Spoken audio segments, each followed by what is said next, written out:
It's been a quiet day in the Dragon Ball community. Hype for Dragon Ball Super Superhero has completely died down, and the Dragon Ball Super manga is on a small hiatus until it returns, I believe, in December or January. So can you imagine my surprise when I got on Twitter and I see that Cell Max is trending? What new information came out? Why is he trending? Well, in today's video, that is exactly what I'm gonna dive deep into. Why Cell Max is trending and what this means for the larger Dragon Ball world. Also, if you didn't know, Goku vs SAITAMA Part 3 Dragon Ball fan animation dropped a couple days ago. I'm gonna leave a link to it in the description below in the top comment. Go ahead and check out the review. Going through the trending tab, I see different artwork for Cell Max, different images and tweets all about Cell Max, talking about his characteristics, how he was in the movie, what his power could possibly be. There's some funny memes about Cell Max, even a manga, little mini manga here, talking about what if Dr. Hito continued his work and created like a good version of Cell Max, I'm assuming while working under Bulma.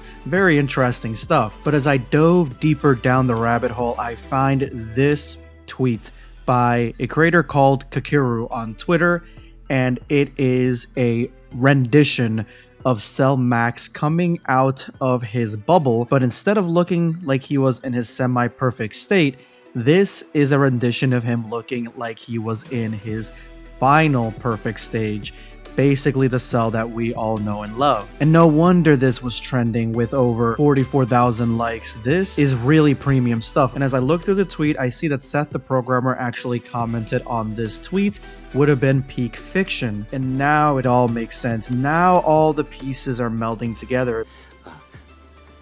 Oh, there it is. This tweet was on September 11th, and on September 20th, Seth the programmer comes out with this video, How Strong is Perfect Cell Max? This video perfectly outlines exactly the outrageous power Cell Max, if he was perfected, if he had a brain, would possess. And it's all literally told to us by Akira Toriyama. Toriyama says that Cell Max, if he was perfected, if he was completed, would be stronger than Broly. This graph right here basically perfectly embodies exactly what we're talking about here. You see that Broly is stronger at this point with Cell Max with no mind, and Goku, Piccolo, Orange Piccolo, everybody else is below that Cell Max because Gohan even says they would have had problems with them. And you saw that Piccolo absolutely did, and Piccolo is basically at the same level as Ultra Instinct Goku. This graph basically makes sense, except for the very ending where you see Cell Max with a mind and Beast Gohan. I do think that this should be separate, that Beast Gohan should be right underneath Cell Max with a mind, because we know that Beast Gohan right now is the most powerful character in the Dragon Ball Super anime. We don't know if the anime 100% will combine with the manga. We don't know if we're going to get 100% the Granola characters or the Moro characters in the anime, but as of right now, as two separate things, Beast Gohan is the most powerful. But if Cell Max had a mind, if Cell Max was the way that he's depicted in Kakuru's artwork, how strong would he possibly be? I'm going to show you a clip from Seth the Programmer's video that really perfectly outlines to me how powerful this monster would be. But yeah, every Cell Jr. was equal to the Cell that fought Super Saiyan 1 Gohan, bare minimum. If Cell Max is stronger than Broly and has the same abilities, which there's no reason he shouldn't, he should be able to basically out a bunch of Cell Juniors that could all bully him by themselves. Multiple above Broly level giant red Cell Juniors. Imagine as well if Cell picked up fusion from watching Gogeta versus Broly with Hito's drones, like he did with every other technique the original did in original Dragon Ball Z.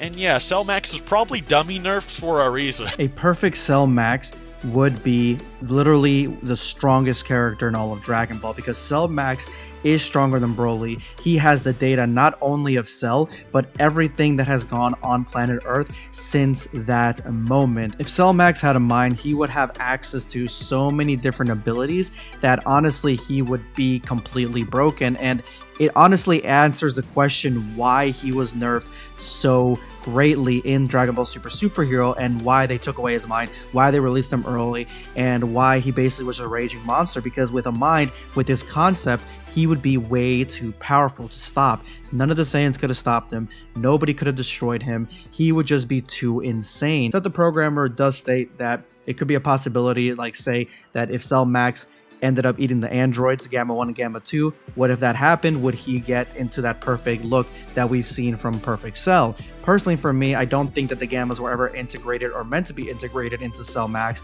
because Dr. Hito says that he could have made an army of Gammas. I think it's far more believable that in mid transformation, in mid evolution, that's what we got. This is the Cell Max that we got because he is in the middle of morphing. Once he has his mind and he's complete, he probably looks like the Cell that we would want to see, Final Cell. And at that point, more likely he'd be a lot smaller, not that much smaller, not human size, but probably maybe 10 foot to 15 feet instead of being like a huge gargantuan monster. And he would be really smart. He would know everything. He would know all techniques and abilities, and he really would have no weaknesses. This would be a monster. Anyway, guys, let me know in the comments below what you guys think. This is going to be BlackScape signing off. Take care, guys. Subscribe for more content. Or perish.